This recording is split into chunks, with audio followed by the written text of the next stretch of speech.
Hello, আসসালামু আলাইকুম সবাই। চ্যাম্পিয়ন্স লিগের প্রথম সপ্তাহ শেষ এবং প্রথম সপ্তাহ শেষে মাদ্রিদ, বার্সা, লিভারপুল, বায়ার্ন এবং ম্যানচেস্টার সিটি তাদের হাতে মূল্যবান 3 পয়েন্ট রেখেই প্রথম সপ্তাহ শেষ করেছে। তো আজকের ভিডিওতে আমরা মূলত কথা বলবো এই 5টা টিম এবং তাদের অপোনেন্ট নিয়ে। তো চলুন শুরু করা যাক।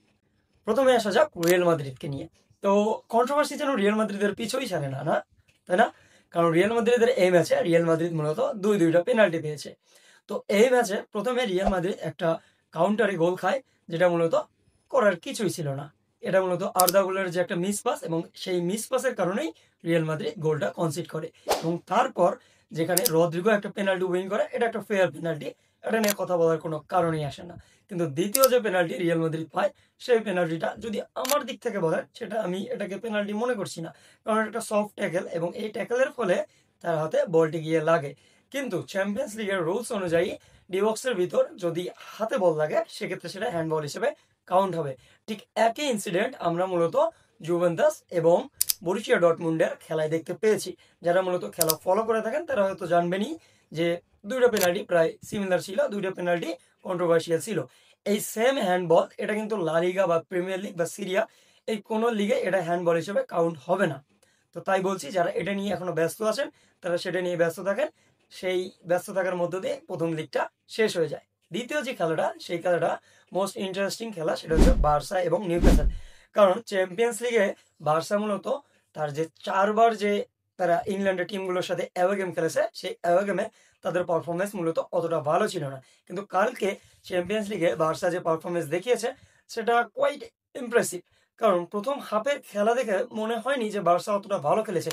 কারণ প্রথম হাফে নিউক্যাসল অনেকগুলো চান্স ক্রিয়েট করেছিল এবং তারা বার্সার যে ডিফেন্স, সেই ডিফেন্স ব্রেক করে তারা পেনাল্টি বক্সের এক্সেস মূলত পেয়ে গেছে। কিন্তু তাদের পুর ফিনিশিং এর কারণে তারা মূলত লিড নিতে পারেনি। এবং বার্সার যে নতুন গোলকিপার রক সলিড, সে গোলকিপারের কারণেই বার্সা মূলত 2-3টা গোল থেকে বেঁচে গিয়েছে।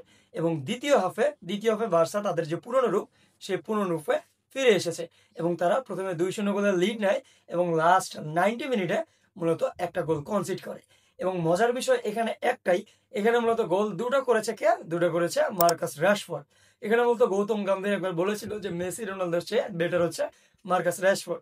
আজকের খেলা দেখে হয়তো অনেকে এটাই ভাবতে বসেছে যে গৌতম গম্ভীর কি ঠিক ছিল। সে বিষয়ে না যাই, বিষয় যেটা হচ্ছে ম্যানচেস্টার ইউনাইটেড। ম্যানচেস্টার ইউনাইটেড যে প্লেয়ারই ম্যানচেস্টার ইউনাইটেড লিভ করছে, সেই প্লেয়ারেরই পারফরমেন্স অনেক ভালো হচ্ছে। ওনার দিকে যান, রসমস হাইল্যান্ডের দিকে যান, ম্যাকটেমনের দিকে যান, তারপর আসা যাক এই যে রয়েছে মার্কাস র্যাশফোর্ড। তারা সবাই কিন্তু ভালো পারফরমেন্স করছে ম্যানচেস্টার ইউনাইটেডের বাইরে। এবং রোনালদো, যাকে মূলত প্রবলেম বলা হতো।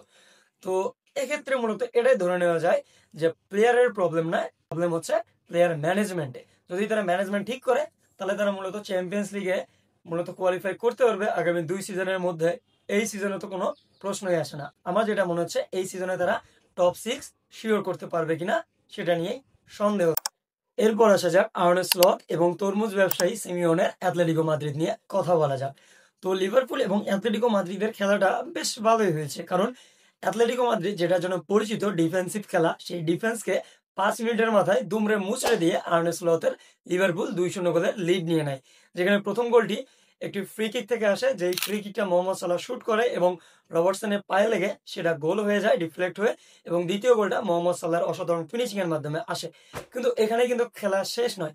কারণ খেলা শেষ হওয়ার আগে ঠিক 2টি গোল শোধ করে দিয়ে মূলত ম্যাচটিতে সমতায় ফেরে অ্যাথলেটিকো মাদ্রিদ। কিন্তু ম্যাচ শেষ হওয়ার আগে অ্যাডেড টাইমে যেরকম অ্যাথলেটিকো মাদ্রিদের বিপক্ষে সার্জিও রামোস মূলত হেড করে ম্যাচটি নিজের করে নিয়েছিল, ঠিক একই এখানে সার্জিও রামোসের ভূত মূলত ভার্জিল ভ্যান ডাইকের ভিতর ভর করে এবং ভার্জিল ভ্যান ডাইক সেই একই রকম হেড করে সেই ম্যাচটিকে 3-2 গোলের মাধ্যমে তারা জিতে নেয়। তো এরপর দেখা যায় যে অ্যাথলেটিকো মাদ্রিদের যে কোচ ডিয়েগো সিমিওনে, তরমুজ ব্যবসায়ী, সে মূলত লিভারপুলের একটা দর্শকের সাথে হাতাহাতি লেগে যায় এবং যার ফলে তাকে মূলত রেড কার্ড দেওয়া হয়। মানে পরের ম্যাচে সে অ্যাবসেন্ট থাকবে। তো রেড কার্ড কেন পায়? তাকে মূলত সেই ফ্যানটি বলেছিল যে লা লিগার মাইকেল আর্টেটা। কারণ প্রিমিয়ার লিগে মাইকেল আর্তেতা যেরকম এই আর্সেনালের কোচ, সে যেরকম কোনো শিরোপা জিততে পারতেছে না, ঠিক একই রকম লা লিগাতে মূলত তরমুজ ব্যবসায়ী সিমিওনেও কিন্তু কোনো মানে চ্যাম্পিয়ন হতে পারতেছে না। এই কারণেই তাকে মূলত লা লিগার আর্তেতা বলেছিল। এই কারণেই সে মূলত খেপে যায় এবং এক পর্যায়ে সে তার সাথে হাতাহাতিতে লেগে যায় এবং যার ফলে সে মূলত লাল কার্ড খায়।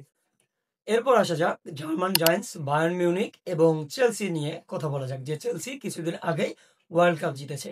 তো এই ম্যাচটা পুরোপুরি আমার ক্ষেত্রে একতরফাই হয়েছে, যেখানে বায়ার্ন মিউনিখ মূলত ডমিনেট করেছে চেলসির উপর এবং উফ মাইকেল অলিসে পুরোপুরি কুকুরেলাকে নিজের পকেটে ঢুকিয়ে নিয়েছে এবং ম্যাচ শেষে সে মূলত তার ইনস্টাগ্রামে মূলত একটা ফানি পোস্ট শেয়ারও করেছে কুকুরেলাকে নিয়ে। তো এই ম্যাচে প্রথমে বায়ার্ন মিউনিখ 2-0 গোলের লিড নিয়ে নেয় এবং তারপর পালমার মূলত একটি গোল শোধ দিয়ে দেয়, যার ফলে কিছুটা সময় মনেই হচ্ছিল যে এই ম্যাচে হয়তো চেলসি এখন ফিরতে পারবে। কিন্তু এক্ষেত্রে চেলসির ডিফেন্স কোনো সাহায্যই করতে পারেনি। আমি বলবো এনজো ফার্নান্ডেস, তারপর আরো অনেক প্লেয়ার যারা মূলত এই ম্যাচে আউট অফ ফর্ম দেখা গিয়েছে, কুকুরেলা তার মধ্যে অন্যতম। এই কারণে চেলসি মূলত তাদের আর সেই ধারাবাহিকতা ধরে রাখতে পারেনি। এই চেলসি কিন্তু 2021 সালে চ্যাম্পিয়ন্স লিগ জেতার পর 2022 সালের পর থেকে তাদেরকে আর চ্যাম্পিয়ন্স লিগে খুঁজেই পাওয়া যাচ্ছিল না। দীর্ঘ 2 বছর পর তারা চ্যাম্পিয়ন্স লিগে ব্যাক করে এবং তাদের পারফরমেন্স দেখে মনে হচ্ছে না এবারও অতটা সুবিধা করতে পারবে। তো দেখা যাক পরে কি হয়। তারপর বায়ার্ন মিউনিখ মূলত গেমটাকে স্লো করে দেয় এবং তাদের কোচ ভিনসেন্ট কম্পানিকে দেখেও মনে হচ্ছিল সে গেমটিকে স্লো করতেই বলছিল এবং যার পর্যায়ে দেখা যায় যে লাস্টে আরো একটি গোল করে এবং 3-1 মাধ্যমে তারা তাদের প্রথম 3 পয়েন্ট চ্যাম্পিয়ন্স লিগের সেই 3 পয়েন্ট নিজের করে নেয়। তো এই ছিল প্রথম সপ্তাহে চ্যাম্পিয়ন্স লিগের আদ্যোপান্ত। আপনারা কোন খেলাটি এনজয় করেছেন সেটা কমেন্ট বক্সে জানাতে পারেন। তো আজকের মতো এটুকুই, দেখা হবে পরের সপ্তাহে। ততদিন পর্যন্ত চ্যানেলের সাথেই থাকবেন এবং চ্যানেলটি সাবস্ক্রাইব করে পাশেই থাকবেন।